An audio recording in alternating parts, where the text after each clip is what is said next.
Shin Megami Tensei 5 is a beautiful, well-paced game.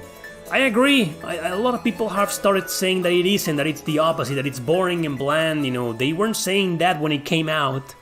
When the game came out, everybody was like, "Oh, masterpiece, the best RPG ever made, wow, glorious." And then several months later, namely 1 or 2 months ago, all these other influencers said, the game sucks. I don't know, I think it's important. I think I complained about this before, I said that, but now I'm starting to think that it's important that games get that kind of reputation, because we don't want every single JRPG treated like Chrono Trigger. Like, you can't say anything about Chrono Trigger without raising a lot of red flags, in social media. So it's great that there's this influencer saying the game is a masterpiece, and then these other influencers saying the game is boring. So that creates some kind of balance, and then you can criticize the game openly. But if you go out and say, oh, Earthbound was kind of boring, ooh, there I already lost 1 subscriber right now for saying that. So I think it's important to create that kind of balance. I think it's happening to Tales of Arise too. I think when Tales of Arise came out, everybody was talking marvels about it. And nowadays you see more and more people saying, it's not that great. I loved it. I think it's an excellent game.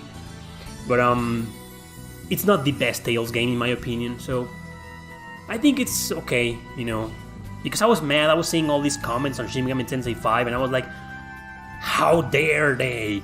The game's a masterpiece, and now that I think about it, we could use this to our advantage, because it's not like I don't have some bad things to say about Shin Megami Tensei 5, I do. I think the first one is that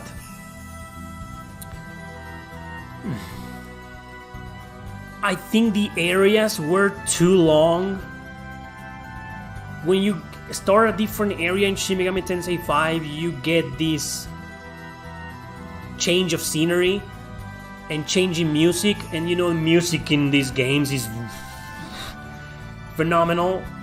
But eventually, 1 hour later, you're still in the same area and you're getting lost and you don't know where to go. And they tell you, you gotta go here to this specific location to get this, and you have no fucking clue how to get there. So it isn't a perfect game.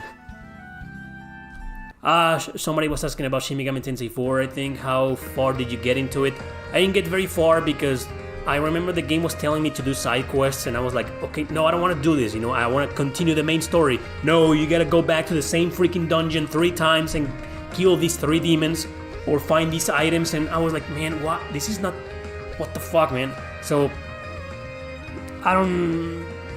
it turned me off, and I know I'm missing out. Shin Megami Tensei 4 is one of my biggest regrets because of that. Because I just need to convince myself to get around that, to really enjoy it, because I know I'm missing a heck of a story. And the soundtrack, I can just listen to it on YouTube, I know, but I want to listen to the soundtrack while playing the game, to feel the experience, to hear that Tokyo battle theme that I love with a passion, while in a battle, So yeah, I'm missing out on Shin Megami Tensei 4. But I just can't get around that, man. It's like Torna, like Xenoblade Chronicles Torna, like forcing you to do side quests. Like, why? Why can't I just ignore them and continue the main story? Every JRPG should let you do that. They're called side quests for a reason.